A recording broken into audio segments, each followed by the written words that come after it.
Un cap stratégique pour le logement au Sénégal. Le PNALRU au cœur de la nouvelle politique urbaine. Aujourd'hui, nous semons les graines d'un Sénégal souverain, juste et prospère pour les générations futures. Si nous continuons à cultiver notre terre, nos idées et notre peuple, les fruits viendront toujours.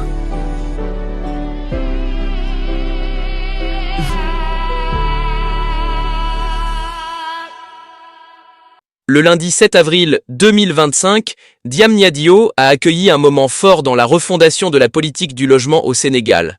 Le ministre de l'Urbanisme, des Collectivités territoriales et de l'Aménagement des territoires, M. Moussa Bala Fofana, a présidé une cérémonie de présentation de la nouvelle vision gouvernementale en matière d'habitat, axée sur le Programme national d'accès au logement et de rénovation urbaine, PNALRU.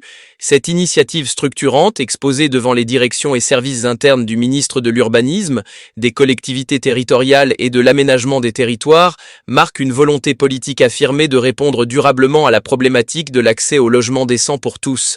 Dès l'entame de son propos, le ministre a tenu à rappeler que le PNALRU ne saurait être perçu comme un simple projet parmi d'autres.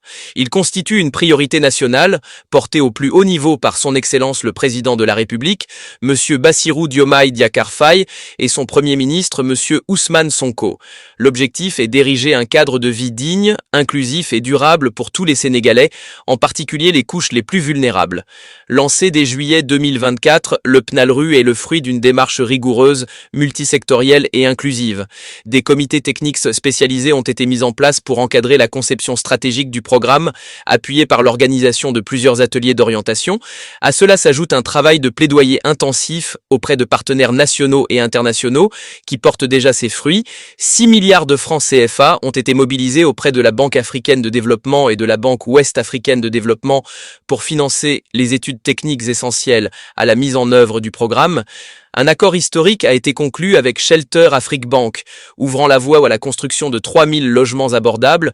Une cartographie foncière stratégique a permis d'identifier 18 000 hectares de terre sur l'ensemble du territoire, dont 4 000 hectares spécifiquement réservés à l'aménagement d'une zone industrielle du bâtiment, destinée à soutenir la filière et renforcer les capacités de production locale. Dans la continuité de cette dynamique, un conseil interministériel dédié au logement est prévu dans les semaines à venir. Il permettra d'arrêter les engagements prioritaires du gouvernement et de coordonner les interventions des ministères concernés afin de garantir une exécution cohérente et efficiente du PNALRU sur l'ensemble du territoire national. Cette approche transversale témoigne de la volonté des autorités de sortir des logiques sectorielles cloisonnées au profit d'une politique publique unifiée et durable, capable d'éradiquer les inégalités d'accès au logement, de structurer l'espace urbain et d'anticiper la croissance démographique.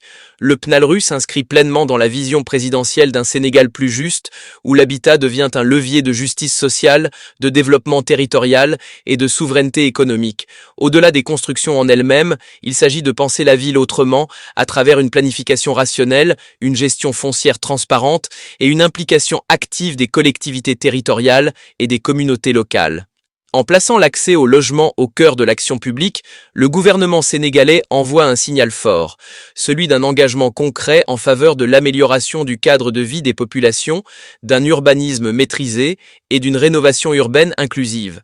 Le PNALRU, loin d'être un slogan, devient ainsi l'outil opérationnel d'une ambition présidentielle, faire du droit au logement une réalité pour tous les citoyens, partout au Sénégal. C'était tout pour cette Flash News.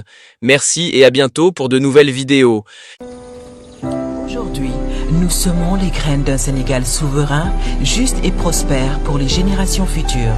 Si nous continuons à cultiver notre terre, nos idées et notre peuple, les fruits viendront toujours.